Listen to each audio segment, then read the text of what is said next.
About 50 years ago, an astronaut returning from the moon experienced things that he couldn't find a scientific explanation for. So, with some colleagues, he launched a new science focused on the mind and how it works in the body and across space and time. It's the field of Noetics, where the tools of modern science are used to help us understand how what we think and feel affects us and the world around us. Now, this is Dr. Ruth Miller's Noetic Moments from the studios of KXCR Community Radio in Florence, Oregon.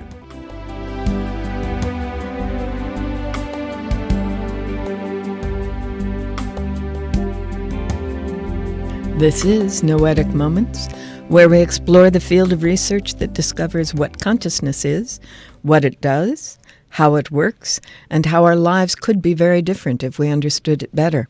And I am Ruth Miller, a longtime student of consciousness, cybernetics, and anthropology, and through this series of programs, I'm introducing some of the people whose work has defined this field of research, and I'm explaining some of their ideas and their experiments. I'll also explore some relevant news items and answer questions that you send to my email address, ruth@noeticmoments.org. Now, over the course of these programs, we've looked at a variety of models developed to explain our mental and emotional experience, and we've looked at a bunch of experiments supporting them. We learned that although the medical world defines consciousness as what we're aware of in the moment, most of what goes on in the mind is not in our conscious awareness at all, but goes on in unconscious processes. From Jung and Freud and other early researchers, we learned that our minds can be thought of as having three aspects. What we're aware of, our personal awareness, which is usually called the conscious mind, but what we aren't aware of that keeps our bodies going and includes our fears and beliefs about threats and dangers, the subconscious mind. And also what we aren't aware of that connects us and guides us in our actions, the individual superconscious mind. We then learn that we can change our state of consciousness and shift which aspect of mind we are aware of and what we're capable of. From neuroscientists, we learned that the brain modifies whatever it receives from both the body senses and from the mind to fit its past patterns of experience. This is following Begg's principle that neurons that fire together wire together, and they form what's called the default network in the brain. And all this means is we hear and see and feel what we expect or believe that we will experience. We also learned that while it's possible to say where in the brain various processes are active, no one has yet been able to pinpoint where memories are stored or how ideas and thoughts are formed. We then saw that many responses in our body happen far faster than nerve impulses or chemicals can travel through the body, and they often show up in the body before we're even aware of it. As a result, many scientists have come to accept that what we call mind is not the product of the electrochemical activity of the brain at all, but is in fact the activity of a field that surrounds and permeates the whole body. The brain, then, can best be understood as a receiver-transmitter, receiving messages from the mind and transmitting them to the body, and receiving messages from the senses and transmitting them to the body and to the mind. Some experiments have demonstrated that a person's mind continues to perceive and process for as much as several hours after the brain and heart are flatlined and the person has been declared dead.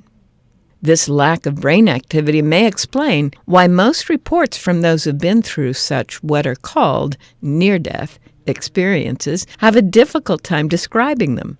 Those experiences don't fit the patterns of expectation stored in their brain's neuronal connections.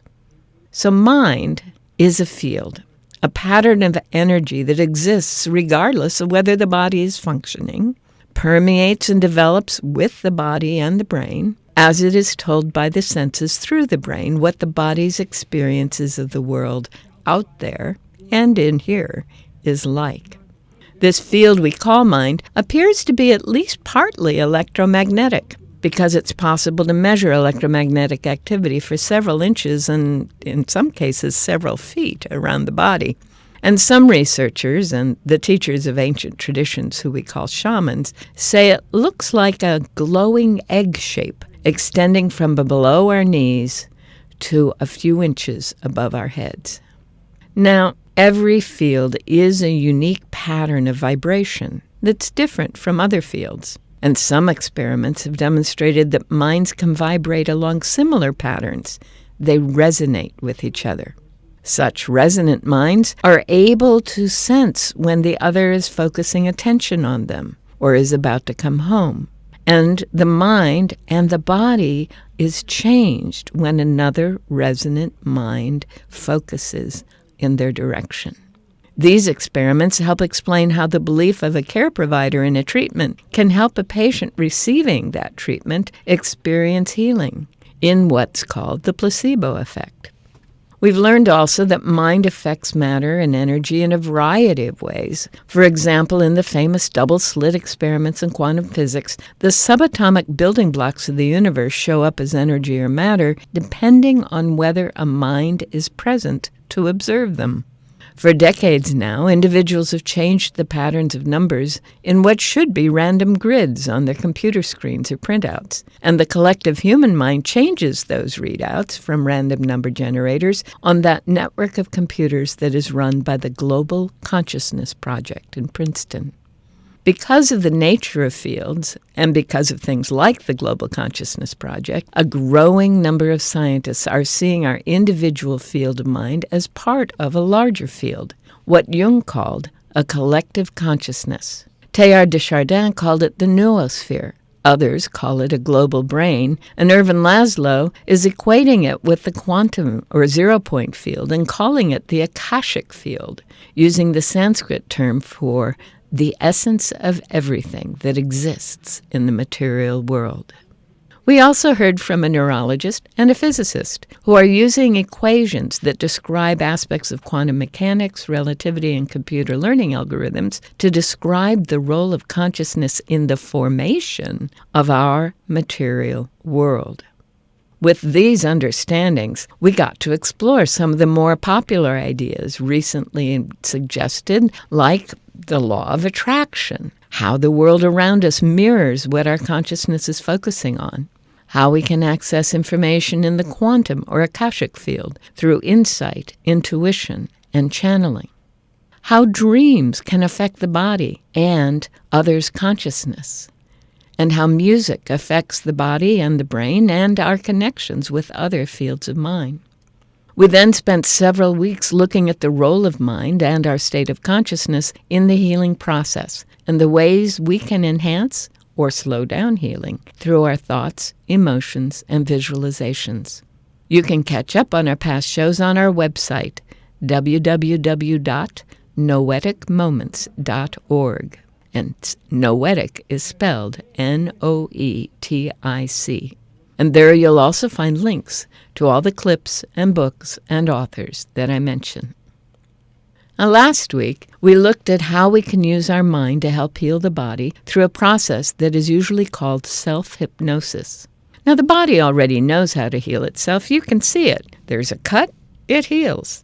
There's a sprain, it heals. We just need to get out of the way and let it know we really want it to heal now, and not do what the people around us are saying it should be doing based on their understanding and experience. In other words, healing requires us to encourage the body to follow its normal subconscious processes instead of what the brain, that receiver-transmitter that is modifying its perceptions, has been telling it to do. So this week, I thought we'd look at another approach to focus the subconscious for an even wider range of results. This clip is from a YouTube video by a young man called Colin Galen. So you want your unconscious mind to do as much for you as possible, and it's capable of a lot of complex thinking, such as offering insights and intuition, but only when it's interested enough. Your goal is to give your unconscious mind the task of helping you with whatever you're trying to do. You may have to simplify your task, you may have to break it into smaller pieces, but ultimately you want your unconscious mind to focus its power on your task. And the tricky bit is, it's usually not enough to just try the task. So now the question becomes, how do you control your unconscious mind and give it a task for it to focus all its power on? And the key is to get your unconscious mind to care about something. And this will sound very dumb, but to get your unconscious mind to care about something, the only thing you have to do is to care about that something. But I don't just mean caring. I mean caring. Like loving something so much that just doing it brings you significant happiness by default. Or on the other end of the spectrum, caring so much that if you fail at something, you feel like your very survival is threatened. You feel genuinely afraid of failure. And these are things that your unconscious mind can recognize. Happiness, fear, survival. Very basic, primal, fundamental human nature emotions that result from your caring.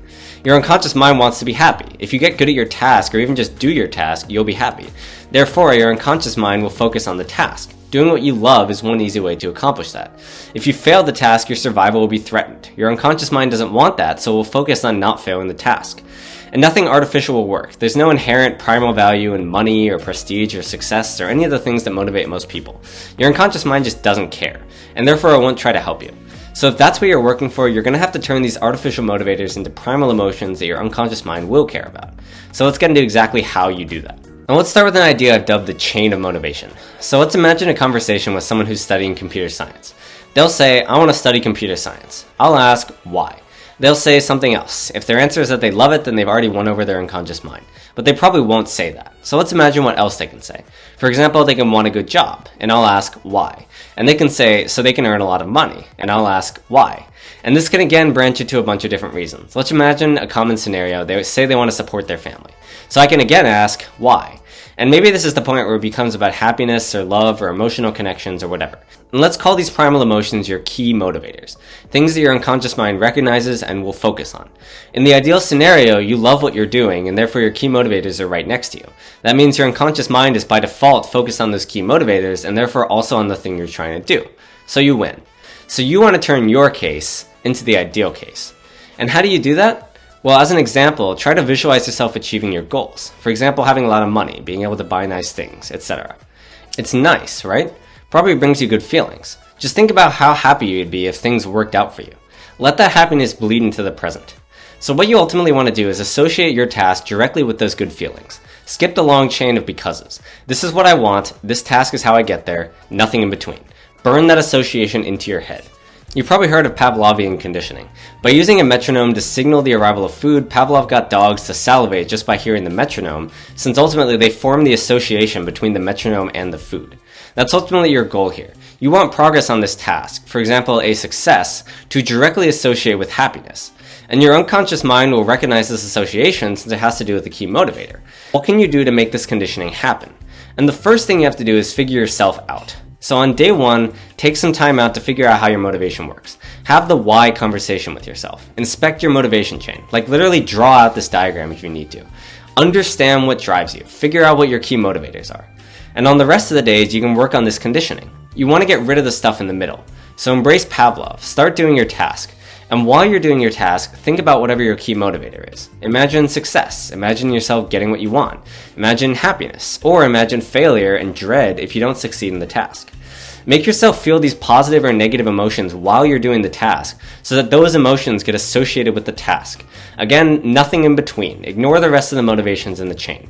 Just your task and the key motivator. Condition yourself to recognize that your task will directly lead to your key motivator.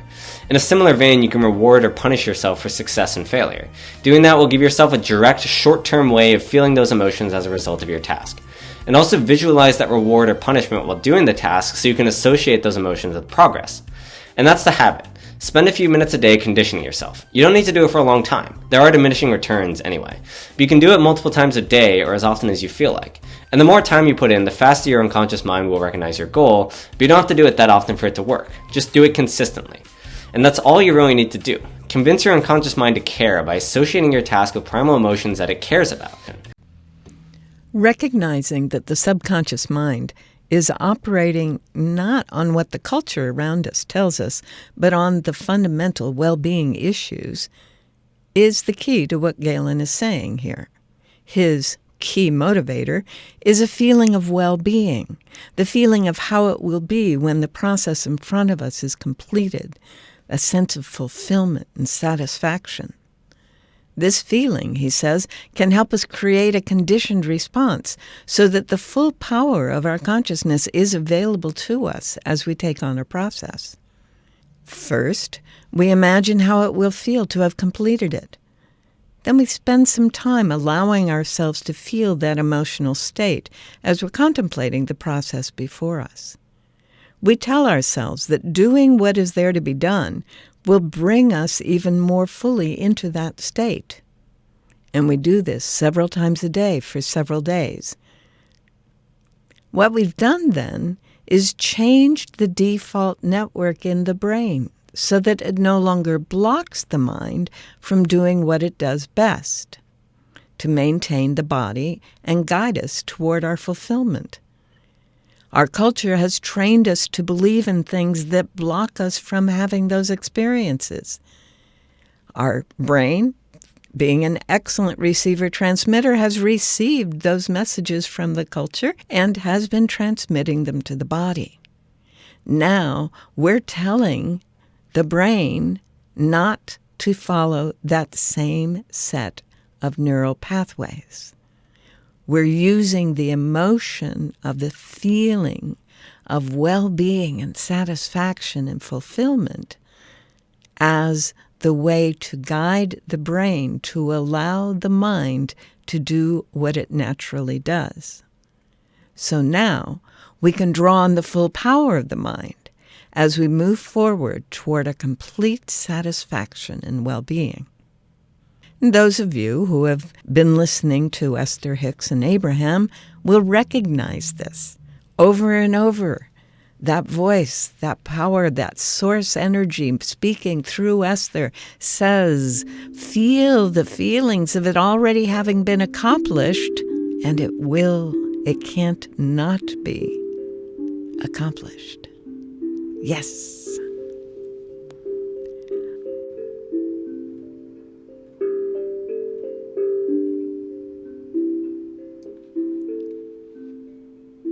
Well, if you just tuned in, you are listening to Noetic Moments, the show that explores what consciousness is, what it does, and how our lives could be better if we understood it more fully. I'm Ruth Miller, and I thought we would look at an interesting book that has recently come my way. It's called Life Tide. It's not new. It was actually published in 1978, and it was written by a guy named Lyle Watson. So Watson, who was born Malcolm Lyle Watson in Johannesburg, changed his name to Lyle Watson when he was director of the Johannesburg Zoo. Later, he went on to Australia. He's written a number of books: Omnivore, The Role of Food in Human Evolution, Supernature, A Natural History of the Supernatural, which we will look at. It's a little older, but it has some good stuff. Whales of the World, Lightning Bird, Heaven's Breath, A Natural History of the Wind, Earthworks, Ideas on the Edge of Natural History, and The Water Planet, and Sumo, and The Nature of Things, The Secret Life of Inanimate Objects. Obviously, he's done a lot of really thoughtful work in the relationship between other forms of life and human life. Now, the book I want to talk about today, as I say, is called Life Tide. And it was published in the late 70s. You can get it in any number of editions. There are hardbacks and paperbacks. The one that I picked up is a Bantam book from 1979. It was back in the days when Bantam published books that had meat to them. And he calls it A History of the Subconscious Mind. So you can understand immediately why I picked it up, yes?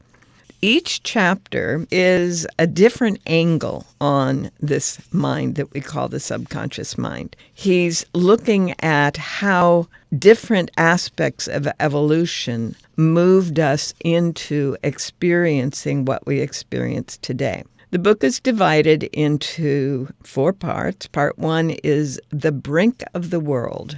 And he said the chapter 1 is the seed, origins in space, the soil, life on Earth, the flower, evolution. Part 2, confirming the creator. Chapter 4 is feeling, sensitivity. Chapter 5 is thinking, awareness. Chapter 6 is knowing, consciousness. Part 3, the tide of our affairs. Chapter 7, collusion, being conscious. Chapter 8, illusion, personal unconscious. Chapter 9, delusion, collective unconscious. Then in part 4, he says a myth of our own. Chapter 10 is evocation, summoning the past. Chapter 11, invention, experiencing the present. And Chapter 12, prevention, inventing the future. And he has a review and a bibliography. And as I say, each chapter is rich with biology and zoology and anthropology. Here in the very beginning, he says, atoms of carbon each prefer to be linked up with 4 other atoms, either of their own or other kinds. And they can do so with single or double bonds, in clumps, in lines, chains, branch chains, or even complete rings to produce molecules with anything up to several million parts. These are the stuff of organic chemistry, the study of compounds produced by living organisms, and these are the kinds of reaction which it now seems certain are taking place between the stars. Back in the 70s, he said that. Well, what caught me, of course, was the section on knowing and then the section on illusion. And we've been talking about the subconscious. So I thought you might be interested in what he says about dreaming. He says a small sleeping mammal, provided it can find a reasonably secure spot to spend its off-duty hours, has solved many of its problems. But it is still vulnerable, and a very high premium must have been placed on ways even further reducing the risk of predation. The best bet in this situation would clearly be some sort of alarm system which kept the animal immobile and yet allowed it also to be in a preparatory state of arousal. The dream does precisely that. He says, several times each sleep session is interrupted by short, rapid brainwaves, very much like those in the waking state, and by rapid eye movements behind closed lids and an irregular heartbeat. This is paradoxical, or rapid eye movement sleep. And then he goes on to talk about dreams, and he talks about the opossum and fetuses and other beings that are demonstrating this kind of activity. And then he quotes Freud. He says, Freud said, I do not myself know what animals dream of, but a proverb to which my attention was drawn by one of my students does claim to know. What, asks the proverb, do geese dream of? And it replies, of maize. The whole theory that dreams are wish fulfillments is contained in these 2 phrases. Freud, of course, went on to elaborate his theory into the complex structure of psychoanalysis, but in divining the integral relationship of dreaming to basic biological urges, he produced one of the most seminal scientific insights of our time. The author goes on, to a biologist, one of the most interesting constructs to emerge from Freud's distinction between conscious and unconscious processes is the concept of an ego. It is seen as an organized part of the psychic apparatus. In Freud's own word, the ego is first and foremost a body ego, i.e., the ego is ultimately derived from bodily sensations. Now, this is what we've been calling personal awareness. After exploring all kinds of research on dreams in many different animals, on human development, on Freud's ideas, the author says, I believe that in fact, the author then goes on and says, for Jung, as for Freud, the dream was the principal instrument of therapy. It was the one psychic phenomenon that permitted relatively easy access to the contents of the unconscious. But Jung differed from his mentor in that he saw in dreams not only the signs of personal conflict, but something more, something which seemed to go back to a primordial experience, to universal problems. He refused to consider any dream situation out of context and questioned the assumption that there were any standard symbols that could be translated as if out of a dictionary. His most valuable insight, for biology at least, was that there was no such thing as a dream unit. he said, quote, "It is on the whole probable that we continually dream, but consciousness makes while waking such a noise that we do not hear it," unquote. This is a superb idea which makes such perfect biological sense that it can't help be true. It makes dreaming a purely natural phenomenon, an autonomous process with its own language and laws. Quote, "One does not dream," said Jung. "One is dreamed. We undergo the dream. We are the objects," end quote. So this is Lyle Watson, Lifetide, exploring how what we've been calling mind is an ongoing process. The Australian Aborigines refer to what we've been calling mind as dream time. And Lyle Watson is suggesting that that ongoing process of dreamingness is our natural mind state. And when we are in our personal awareness, waking mind, in the default brain structure, we are separated from it. But as we are drifting into sleep, as we are resting in a beautiful environment, any number of situations where that default structure of the brain is turned off, then we get to experience our natural state, the dreaming state. And the dreams that we remember are the ones where our personal awareness is beginning to tangle itself with the ongoing dream state. And we're going to work more with that as we go forward on this program. Well, that's it for today's show. The next time we get together, we'll look at more of the research being done in an attempt to understand what consciousness is, what it really does, and how we can experience life very differently when we use our consciousness fully. We are out of time for today, but remember, you can continue the exploration on our website, www.noeticmoments.org, where there are links to all of our past shows and the books and titles and people that I refer to, and where you can send me your comments and questions, which I'll do my best to get answered the next time we're on the air. For now, thanks for joining me here on Noetic Moments, recorded in the studios of KXCR Community Radio in Florence, Oregon. Have a wonderful week. You've been listening to Dr. Ruth Miller's Noetic Moments. This program is produced in the studios of KXCR Community Radio in beautiful Florence, Oregon, supported by you, our listeners. Our theme music is Tumbling Planets, composed and performed by Jeff Lovejoy. To hear this program again or learn more about Noetic Sciences, search our website, www.noeticmoments.org.